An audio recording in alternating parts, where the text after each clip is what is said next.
Buenas tardes, mis amigos, buenísima tarde. Aquí como siempre, feliz, gozosa, dándole gracias al Creador porque grandes son sus maravillas.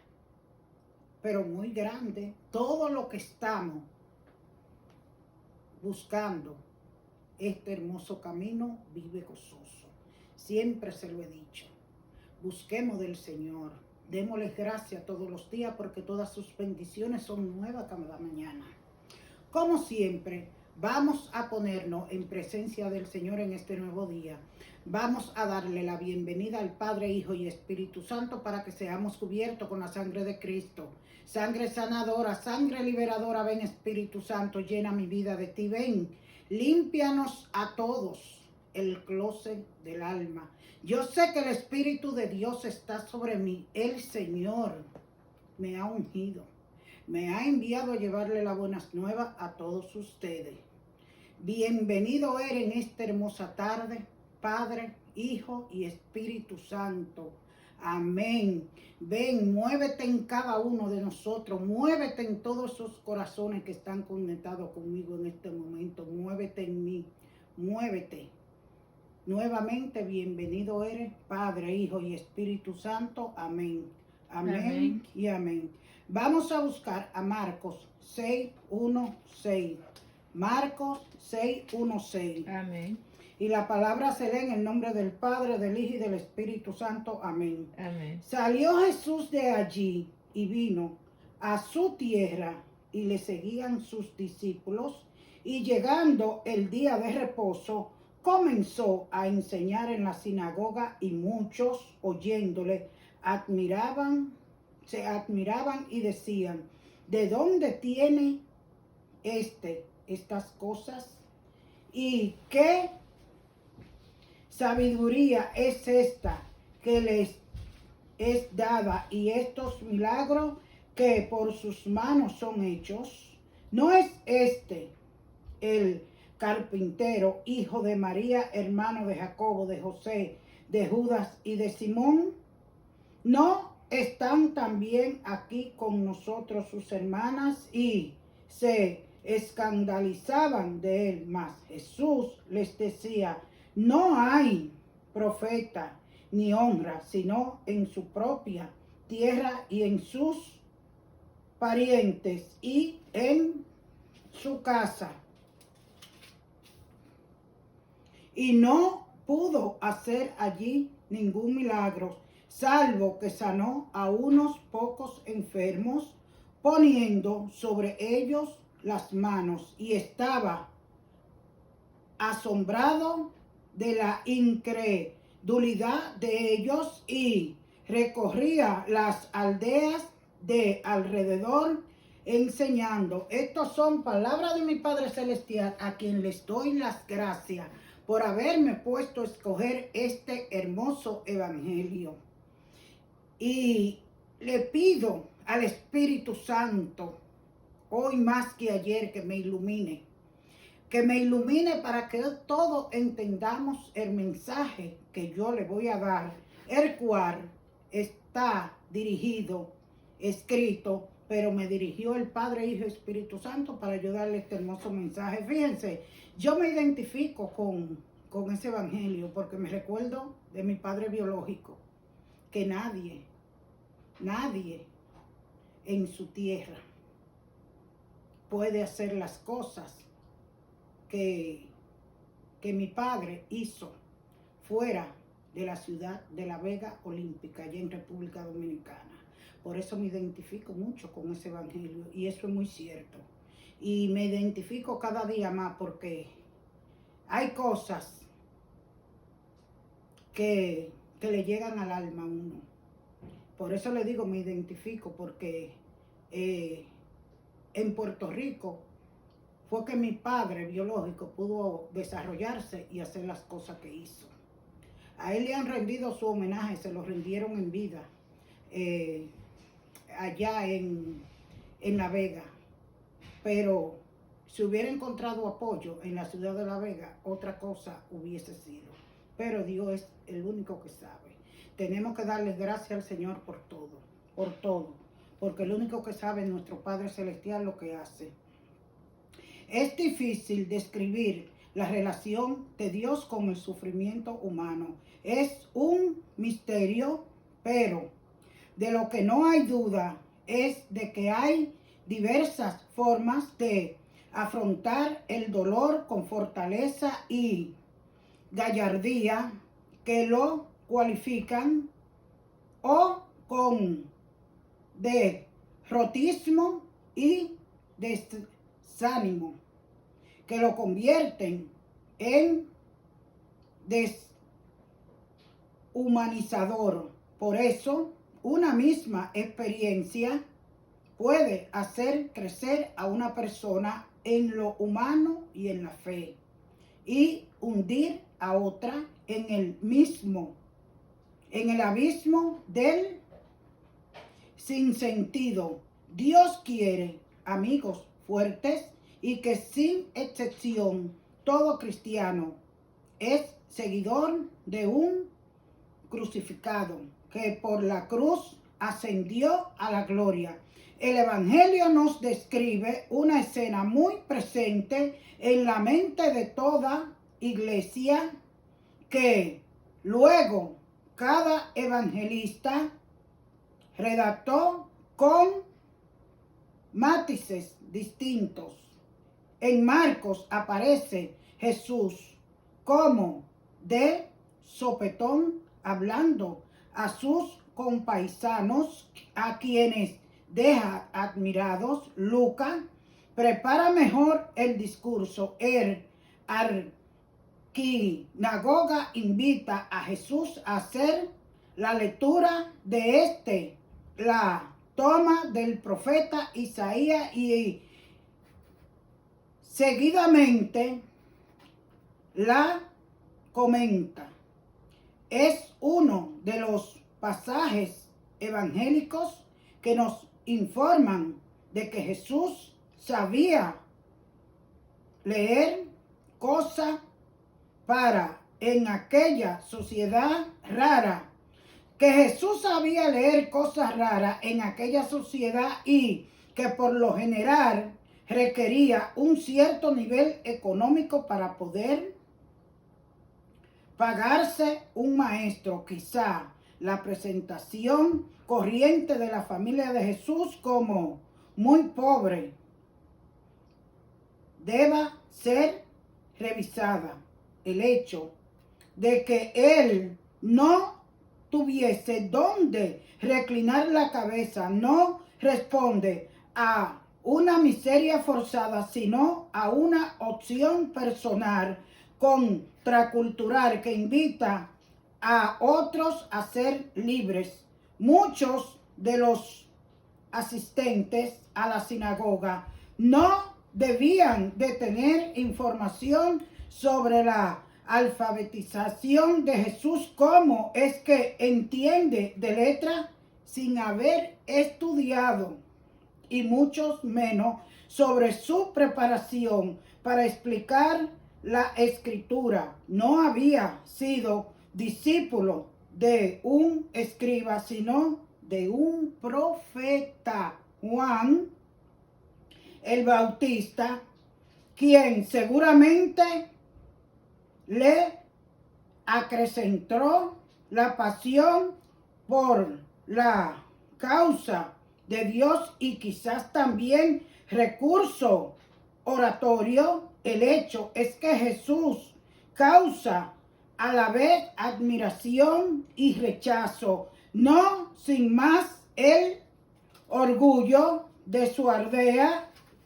Por el contrario, le descalifican, intentan despeñarle. Aquí Jesús comienza a correr la suerte típica del profeta. Busca la forma de callarlo, pues el profeta no suele dejar tranquilos a sus oyentes. Hace despertar combate, última, incómoda, corrige y reprocha. Se buscan la forma de desautorizarlo en el caso de Jesús mediante la familia. ¿Cómo va a ser profeta procediendo de una casa tan normal? Era quizá el único recurso que tuvieron alcance dada la vida improvechable de Jesús. Nos puede suceder a diario.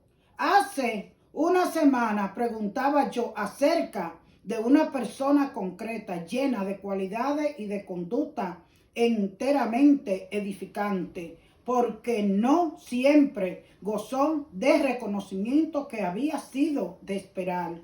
El integrado me respondió sabiamente: quizás haya que contar en la posibilidad de envidia ante sus cualidades. Por otro lado, una vida tan íntegra era soportable a los mediocres.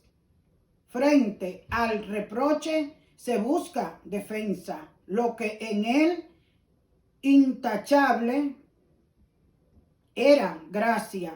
A otros quizás le resultaba amenaza.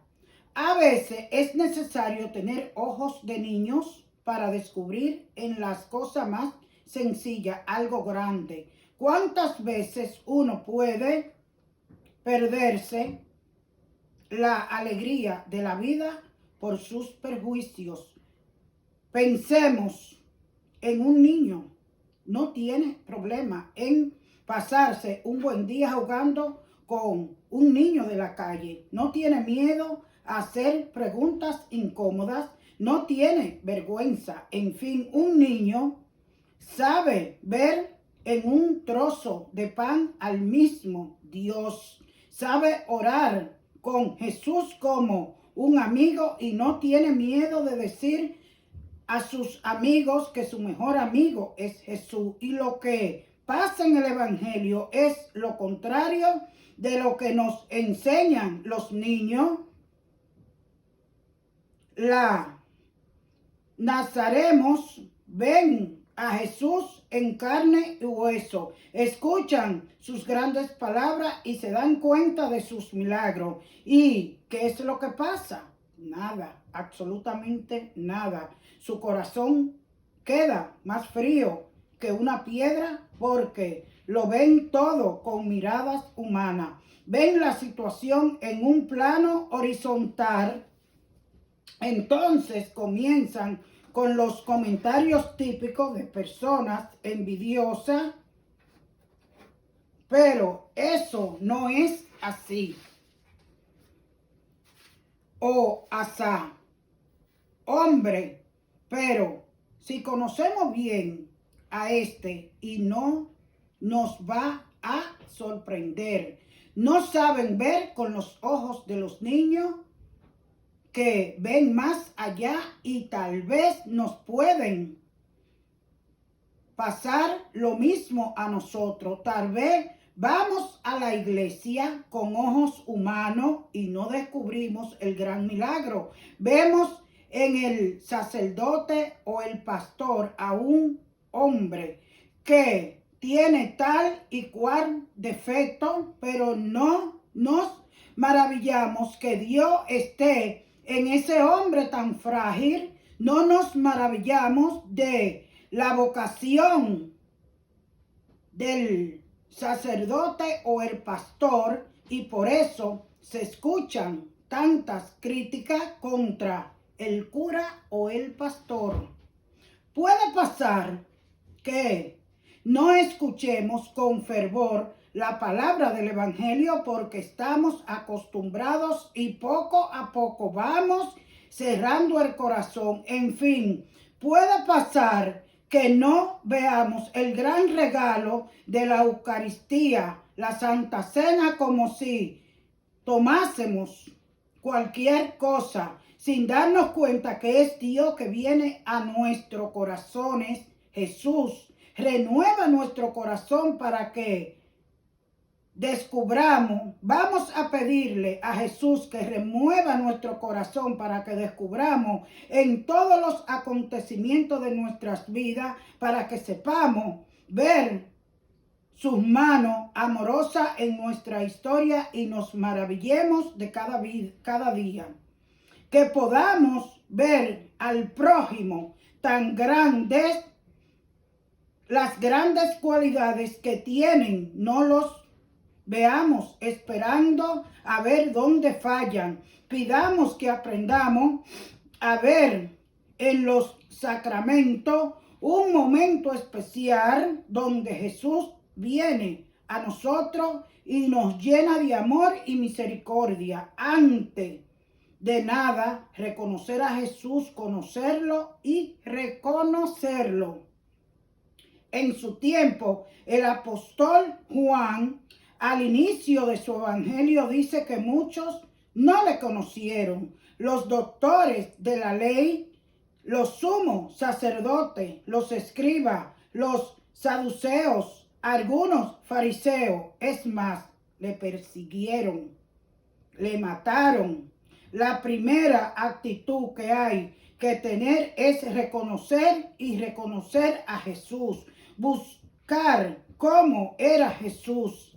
A mí me interesa esto, a mí me interesa bastante esto. Una pregunta que todos nosotros debemos hacernos. A mí me interesa conocer a Jesús, o quizás interesa más la telenovela o la charla o las ambiciones o conocer la vida de los demás. Se debe conocer a Jesús para poderle reconocer y para conocer a Jesús en la oración. El Espíritu Santo, sí, pero un buen sistema es tomar el Evangelio todos los días para nuestro amor se extienda a todos. Hemos pedido en la oración colecta amar a Dios con todo el corazón y como consecuencia que ese amor se extienda a todos los seres humanos. No puede ser de otra manera. Amar a Dios verdaderamente exige ser probado, expresarlo de la única forma posible, amando a todos, porque esa es la característica del amor de Dios, es universal. El pasaje de la carta a los Hebreos que señala 5 puntos que conviene resaltar. El primero, todavía los habéis llegado a la sangre en vuestra pelea contra el pecado. ¿Cómo extender esto que se nos dice? Estamos en un camino, en un proceso de conversión. Este proceso termina cuando somos amados por Dios a su presencia, llamados por Dios a su presencia. Terminada la andadura terrenal. Por eso, mientras es tiempo, hay que colaborar con Dios en las obras de la propia santificación. Tomarnos en serio la vida conforme al Espíritu con todas las consecuencias. El segundo, habéis olvidado la exhortación paternal que os dieron. El autor sagrado apela a la experiencia personal. Toda corrección es molesta, pero luego, cuando suerte su efecto positivo, hay paz interior y agradecimiento. De ahí es que es prudente no olvidar, porque Dios nos ama, nos corrige y esta corrección está marcada por el mucho amor que Él nos tiene. No se produce la respuesta en base al amor, sino seducido por el amor. En tercer lugar, fortalecer las manos débiles, robustece la rodilla vacilante y caminar por una senda. Llama 3 imperativos que no pueden dejarse de lado. La oración inicial de la celebración los resalta, así como Dios actúa, tenemos que actuar nosotros frente a la posibilidad, fortaleza ante la vacilación, robustecer, sostener, caminar con el otro por una senda llana. Recuerda la invitación de Isaías, amad el camino al Señor, una convivencia fundada en el amor que procede de Dios. En cuarto lugar, buscar la paz con todos y la santificación. La paz y la santificación se derivan del amor que sostiene todo el esfuerzo por hacer realidad ambas en la existencia humana. No se puede entender una sin la otra. Y en quinto lugar, procurar que nadie se quede sin la gracia de Dios. Una mirada universal como la de Dios, una determinación universal que todos experimentamos en la gracia del Señor. Todo tendrá como consecuencia la constancia en la lucha contra el mal. No dejarse seducir por el maligno. La misericordia del Señor dura por siempre. 4 veces repetimos dichos versículos en los salmos. Interleccionar. Conviene no olvidar que la ternura y la misericordia de Dios son eternas. Su amor se manifiesta en el perdón y la misericordia. Por esto, hablar de una y otra es acercarse al amor de Dios. Y desde la permanencia en el amor de Dios, hacemos partícipes a los que nos rodean, a los que estamos cada día, incluso a los que tratamos cada día, incluso a quienes se nos enfrenta en ocasiones, que la misericordia de Dios es eterna. Estaremos sacando de la experiencia personal lo que Dios nos ha regalado a cada uno. No puede hacer allí ningún milagro por falta de fe. Él no pudo hacer ningún milagro por falta de fe. La fe sin experiencia del amor misericordioso de Dios resulta hueca, inútil y sin sentido. De ahí que Jesús mande aprender lo que significa misericordia.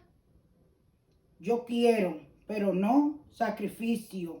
Aquellos paisanos de Jesús, dice Marcos, que les resultaba escandaloso lo que decía, enseñaba, vivía y realizaba. Allí escaseaba la fe como en casi todo Israel. Escasea en nosotros. Dígame, ¿está escaseando la fe en cada uno de nosotros? Vamos a darnos esa respuesta, vamos a revisarnos, a ver si la fe está escaseando en cada uno de nosotros. La serie de preguntas que este pasaje del Evangelio de Marcos recoge, ponen de manifiesto que cuestionan todo lo que se les presenta de palabra, de obra, porque rompe con los esquemas a los que están acostumbrados, pensemos nosotros cada una de estas preguntas. ¿De dónde saca todo esto? ¿Qué sabiduría es la que han enseñado? Y esos milagros de sus manos. Luego, el ambiente familiar, demasiado conocido, demasiado normal, en exceso corriente. Para ellos, nada hay sobresaliente en el ambiente familiar. Jesús los califica, no desprecian a un profeta más que en su propia tierra, entre sus parientes y en su casa. Óigame, eso yo lo he vivido y lo estoy viviendo en carne propia.